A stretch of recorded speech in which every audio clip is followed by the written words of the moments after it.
Bueno, vamos a dar inicio a la serie de cuentos sobre peronismo. En algún punto a mí me parece que vamos a volver a activar algunas categorías que habíamos visto durante la gauchesca, porque el peronismo como proceso histórico las vuelve a activar, ¿no? Me refiero a civilización y barbarie. Quiero decir, ingresamos a una zona que podría pensarse a partir de un enfrentamiento entre diversas memorias. Digo, el peronismo para determinada zona política representa el autoritarismo, ¿no? Es una especie de fascismo europeo en Argentina a menor escala. Perón está mirando efectivamente a Mussolini, tiene determinadas cuestiones estéticas que lo vinculan con esos movimientos europeos, pero para otra gran zona de la vida política representa la justicia social, ¿no? Porque de la mano de esos elementos que pueden ser leídos como antirrepublicanos, aparecen un montón de derechos para las capas más bajas y ahí aparecen entonces estas tensiones que hacen que este movimiento sea un movimiento importantísimo en la vida política y que como correlato sea importante para pensar la literatura argentina, ¿no?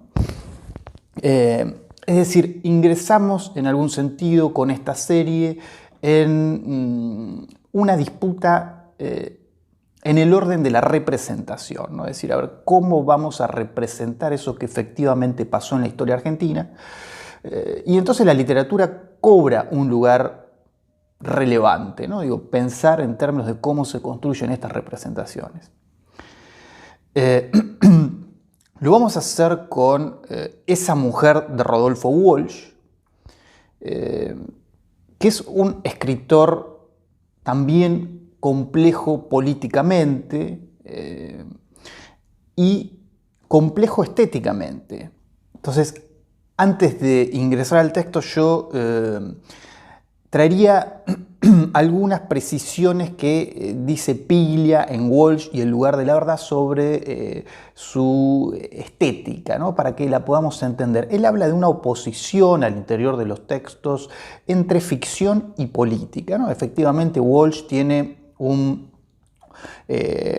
realiza una labor periodística muy extensa y paralelamente, aunque no tan paralelamente, digo casi en un cruce con esa misma labor, desarrolla su faceta literaria, ¿no? Entonces, dice Piglia que esta escisión define dos poéticas en la práctica de Walsh, ¿no? Dice, por un lado estaría el manejo de la forma autobiográfica del testimonio verdadero, y ahí lo vemos en esta placa, es decir, por un lado estaría el testimonio que hace pie en la recolección del dato biográfico, verista. En este sentido, el escritor sería un historiador del presente.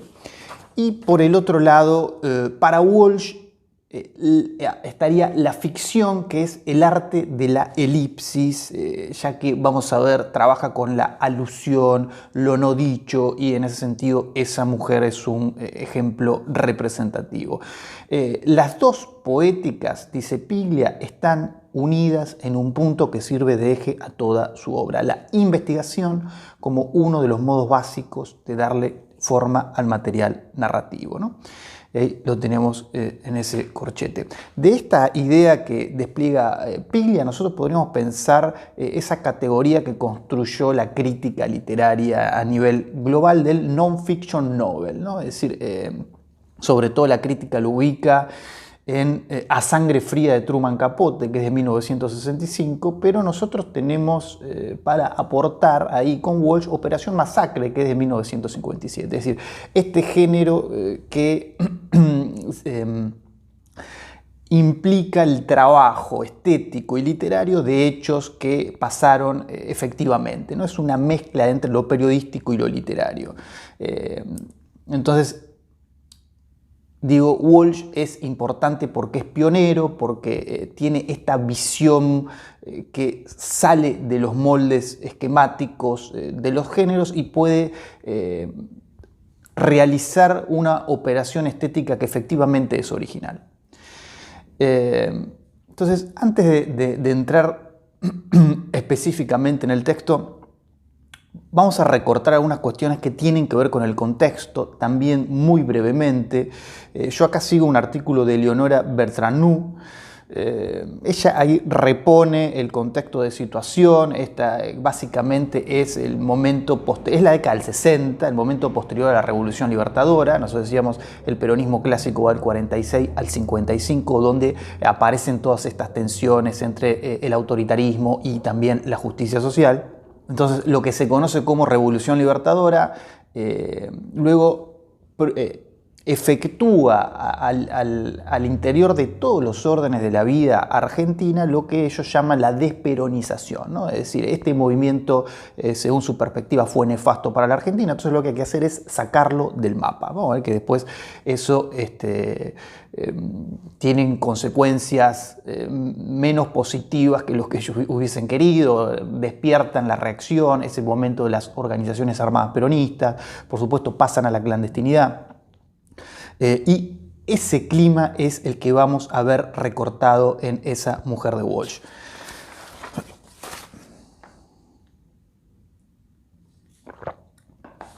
El argumento del texto básicamente recupera una entrevista real, en principio que tuvo Rodolfo Walsh, más allá si la representación del periodista corresponde con la de Walsh en este momento, y el coronel Moore Koenig, ¿no?, que fue el encargado principal de la operación secreta ordenada por el gobierno de la dictadura militar que derrocó a Perón, decía la autoproclamada Revolución Libertadora, ¿no?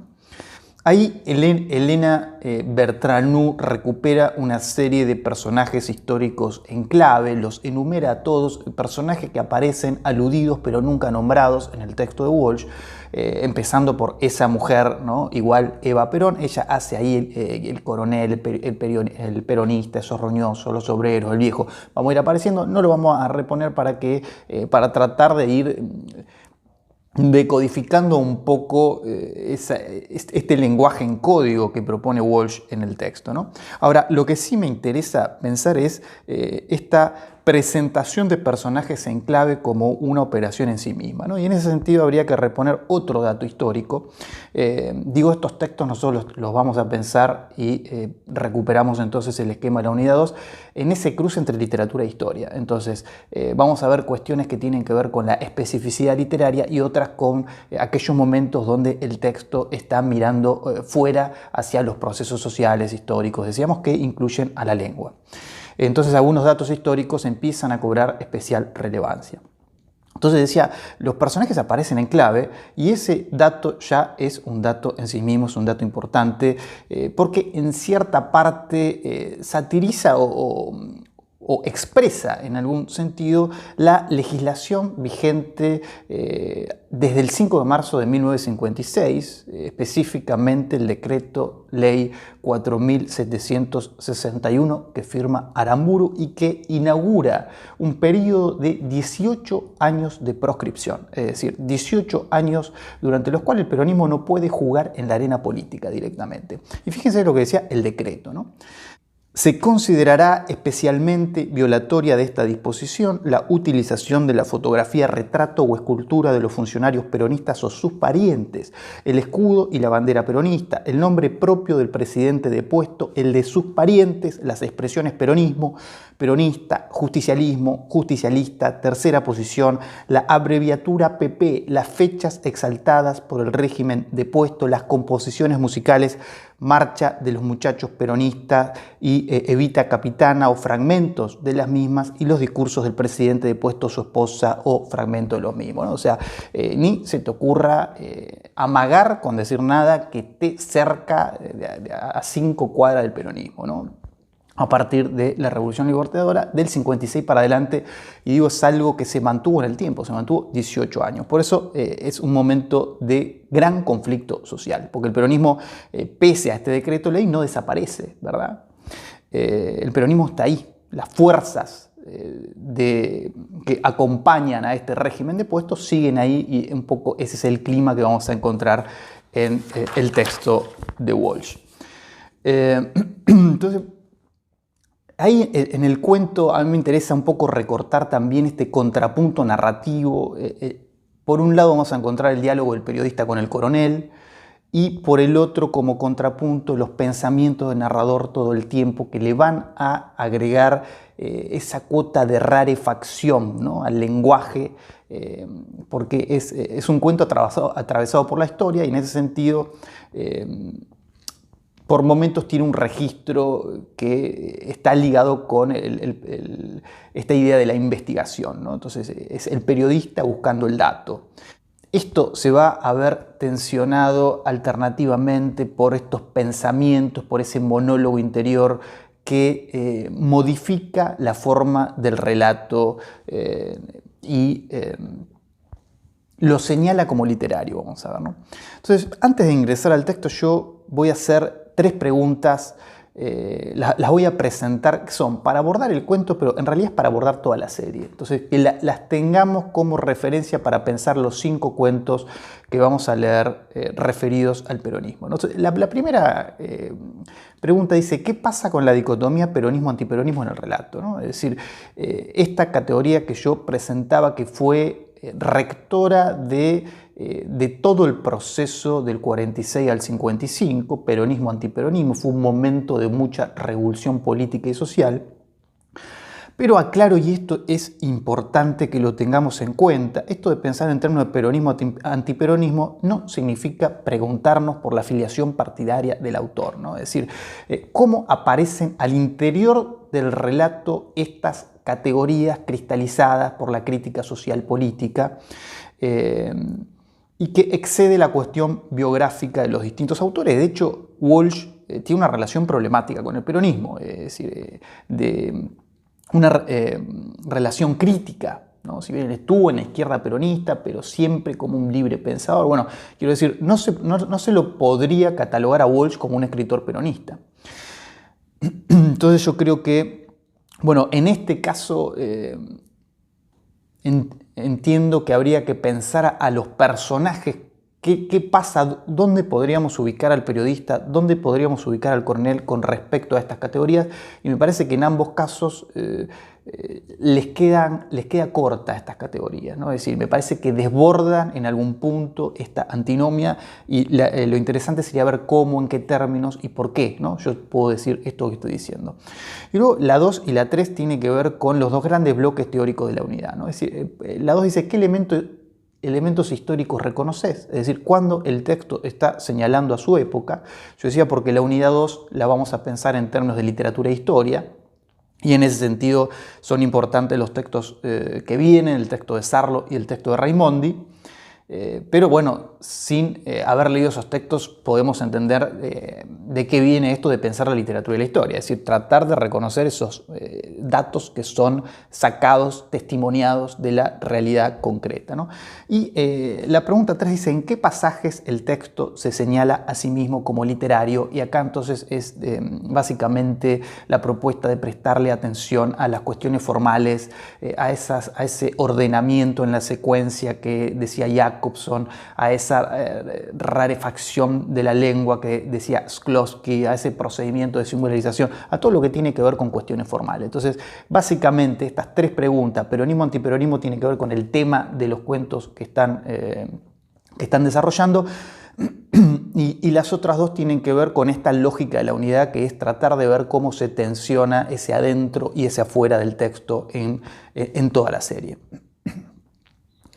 Entonces, ahora sí, cortamos acá. Esto fue como una muy breve introducción. Nos metemos en el texto. Vamos a ir pensando varios fragmentos. Yo voy a tratar de no recortar todo lo que tengo subrayado. Es un texto que tiene mucho para trabajar y en algunos fragmentos que de todas maneras vamos a leer, de no clausurar una interpretación.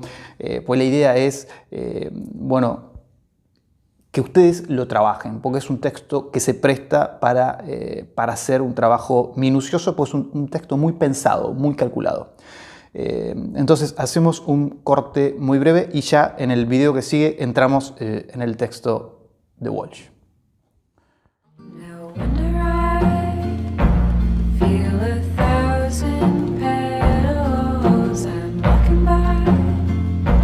Cherry